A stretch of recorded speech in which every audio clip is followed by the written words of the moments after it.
Terminator 3, the film that confirms a naked Arnold Schwarzenegger approaching random people will never not be entertaining.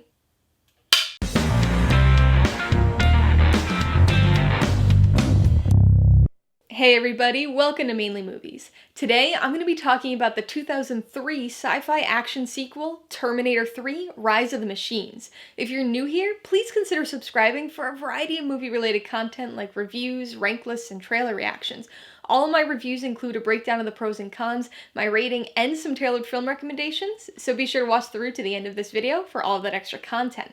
Terminator 3: Rise of the Machines stars Arnold Schwarzenegger, Nick Stahl, and Claire Danes, and was directed by Jonathan Mostow. More than a decade after John Connor prevented Judgment Day, a new Terminator is sent back in time to complete the mission that had twice failed, and John, played by Nick Stahl, must once again work with a protector from the future to prevent the rise of Skynet.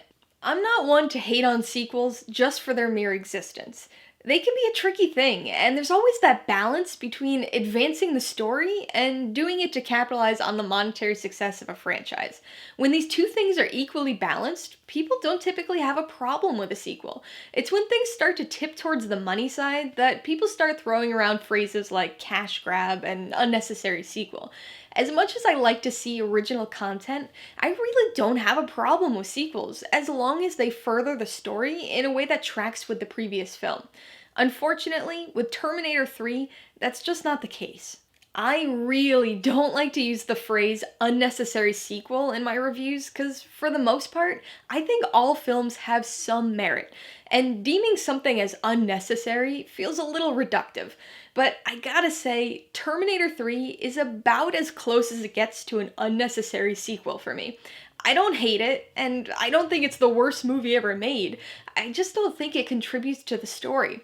The first two Terminator movies are really a package deal.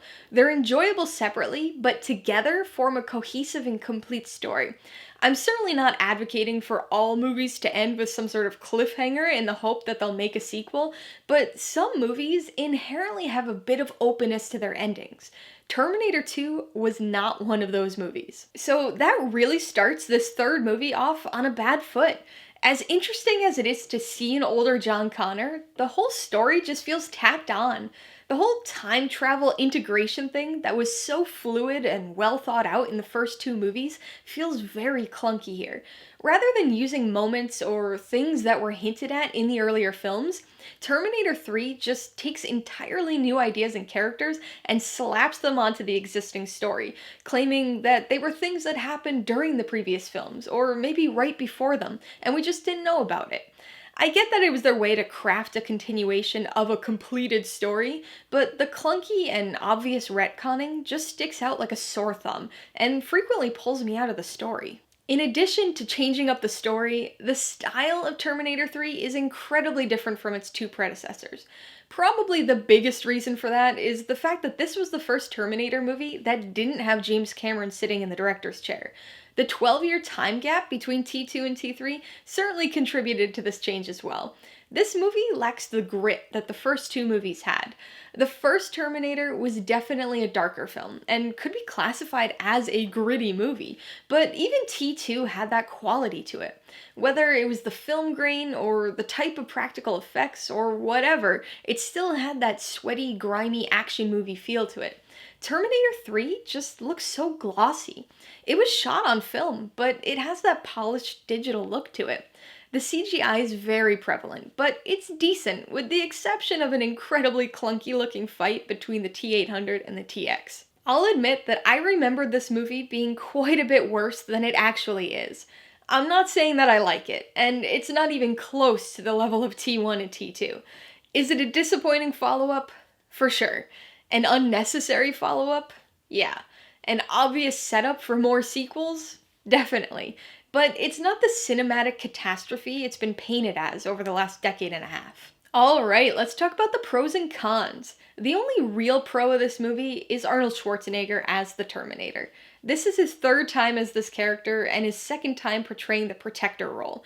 I would argue that the Terminator is Schwarzenegger's ideal character, and at this point in the franchise, he had the role down. Despite being a new T-800, he expands on the character development and themes from Terminator 2. There's still a lot of literal and situational humor, but this movie touches on the idea of Terminator humanity again as well. On the con side, the biggest issue is that this film is unnecessary. Again, I don't like using the term unnecessary sequel, but this movie really doesn't contribute anything story-wise. The second film wrapped the story up in a satisfying way, so everything about this one just feels clumsily tacked on. Given what we know from the first two movies, large chunks of this film just don't make any sense within the construct of the Terminator franchise. The story closure provided by T2 required this movie to take a different approach, but the retconning, poorly explained by an alternate timeline theory, just wasn't the right way to approach it. The second con is the lack of chemistry between the characters. Everybody's interactions just feel so stilted. John and Kate are predictably presented as an eventual romantic pairing, but there's no palpable connection between them, which makes it really hard to get on board with. Perhaps most disappointingly, though, is the lack of chemistry between John and the T-800. That relationship was one of the most important aspects of T2, and it feels very awkward here. I don't know if it was because of the script or Nick Stahl's performance, but John Connor just feels off. He doesn't feel like the grown-up version of the character we got to know in the previous film, and I kinda wish they had just recast Edward Furlong in the role. I'm gonna give Terminator 3, Rise of the Machines, 2 out of 5 paws. If this were just its own thing, I probably would have given it a 2.5 as a serviceable but quite generic 2000 sci-fi action movie. But because it's part of the larger franchise and really contributes nothing new to the story, I've gotta go a little bit lower. I would recommend Terminator 3, Rise of the Machines, really only to die-hard fans of the Terminator franchise. It's not a movie that anybody needs to see if they like the first two movies, but if you're really into the franchise, it'll have some things that you'll like. Fans of glossy sci-fi action movies from the early 2000s might also enjoy it for its moments of nostalgic cheesiness. If you liked Terminator 3, Rise of the Machines, I would recommend both The Terminator and Terminator 2 Judgment Day. These two movies really craft the story of John Connor and the Terminator world in a way that's far superior to this film. If you like the Judgment Day premise of this movie, you should check out War Games for another film about the self-induced end of the world. And if you want another slick and glossy early 2000s movie about an artificial intelligence uprising, I'd recommend iRobot. Alright, a couple questions for you guys. Number 1, have you seen Terminator 3, Rise of the Machines? If so, what'd you think of it? And number 2, what sequel do you think most egregiously negates or deviates from the ending of its predecessor? Be sure to leave your answers in the comments below so we can get a discussion going. Alright, so if you got some enjoyment, insight, or information out of this review, I'd appreciate it if you'd hit that like button. And if you haven't done so already, please hit subscribe while you're at it to see more videos like this. Till next time, this has been Alyssa with Mainly Movies, the way life should be.